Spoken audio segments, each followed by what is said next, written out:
Hi everyone, my name is Nari Kim and I'm a PhD student at UNIST in South Korea.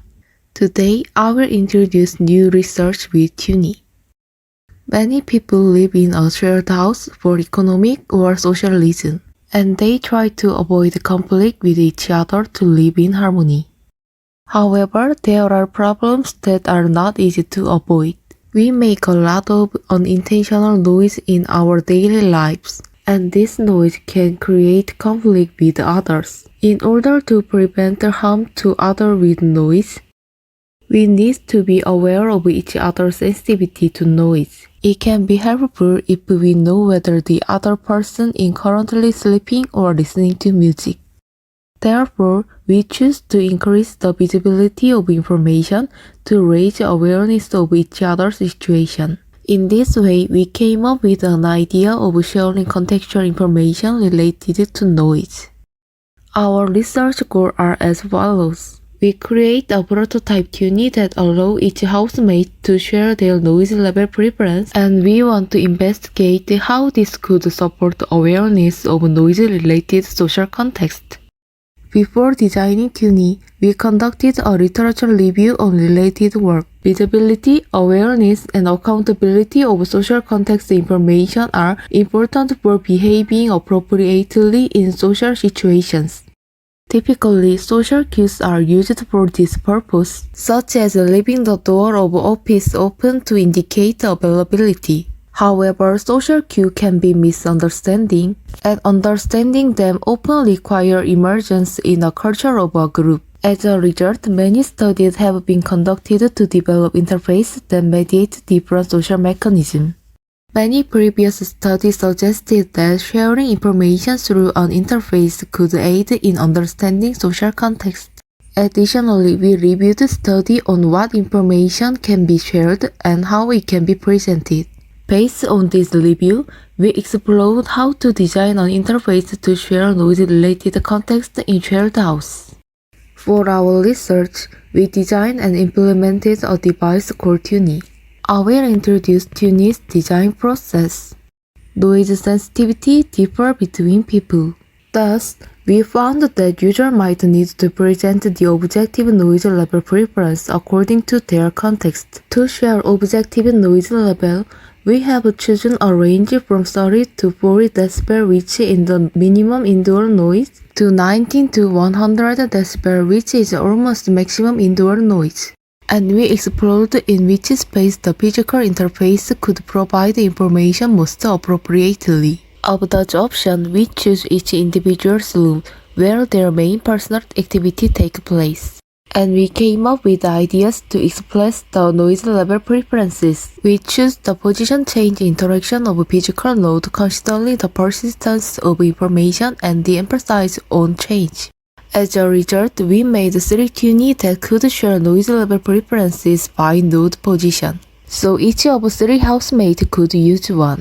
In addition, a beacon was provided as a smartphone accessory to check whether the user is at home or not. I will explain the function of Tuni and beacon in more detail with a video.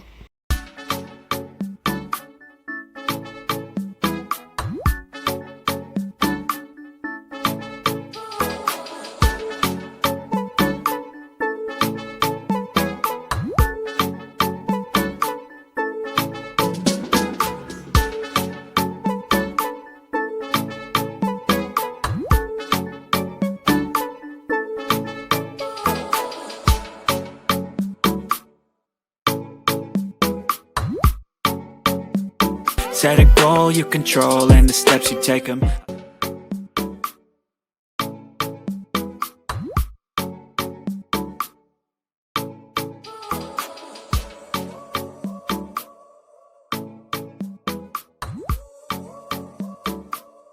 Based on the hardware and software development, we built one set of fully functional prototypes. To look deeply into how Tuni affects overall awareness of noise-related context in a shared house, we conducted 3 weeks of in-field study with 4 groups of participants. Also, to find out the noise-related lifestyle of participants, we conducted diary study for 1 week before using Tuni. We recruited 4 participants group who lived in different shared houses. Also, the usage log data was recorded whenever the noise level preferences changes. Through iterative affinity diagramming and a triangulation of analysis of usage log and the interviews, we were able to summarize the participants' common usage patterns. What is noteworthy is 8 participants did not use noise level below 4 because they did not want to make others uncomfortable. This can be seen in the yellow box in the log data. Based on our analysis, we identified 3 key findings. First, 9 participants found Tuni to helpful in reducing the burden of face-to-face communication about noise level. By using Tuni, participants did not have to coordinate time or pay attention to speech nuances. That allowed participants more casual sharing of desired noise levels. At the same time, 2 participants noted that in some cases, it was necessary to provide an explanation for the chosen noise level. Second, 9 participants embodied the intention of others' noise level preference based on the time of day. For example, if one housemate lowered the noise level in the morning, others assumed it was for work. Additionally, 8 participants considered even intention of slight change to be significant, and would try to be more careful with the noise even if the change was small. Third, noise levels are subjective and influenced by personal physiology, fatigue, and room conditions. So we can find how the participants understood each other's acceptable noise-related behavior at each noise level. 6 participants adjust their noise level based on others' sound. If a participant set their node to level 6, but a housemate was louder than they thought, they would lower their node to level 5. And if there was no negative feedback, 10 participants understood that it was an appropriate volume. Some participants directly asked their housemate if their noise level was acceptable, and if they were making some noise. All participants checked the change in position of others' node, and if the other's node was lowered, they tried to be a little quieter. Based on the findings, we discussed design implications for awareness of social contexts through interfaces in shared houses. In first discussion sections, we proposed 3 design considerations for awareness of social context in shared house. First important factor is time. In our study, time became a hint to understand the context from abstract information. Abstracting information helps people deal with the invasion of privacy, and time gives a chance to adjust their plan or prepare the environment. Second factor is location of interface. The behavior and conversation that people do in personal room and social space are different. So the location and design of interface need to reflect those characteristics. Third, for balancing between being consideration of others and feeling privacy, indicating when it is unnecessary to consider the social context is important.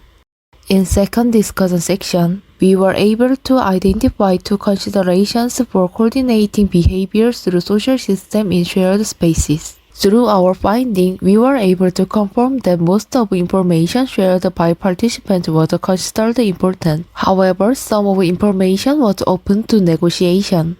So, if the strength of intention is expressed with the information, it could reduce the burden of sharing information and engage in negotiation or reflection. Lastly, we confirmed that participants give and receive feedback on their current behavior by changing the position of the node. This reduced the burden of communication as a nonverbal communication. We proposed that physical representation of feedback could form a loop for act socially appropriate. This is the end of presentation. Thank you for listening, and I'm really honored to share our studies through this conference.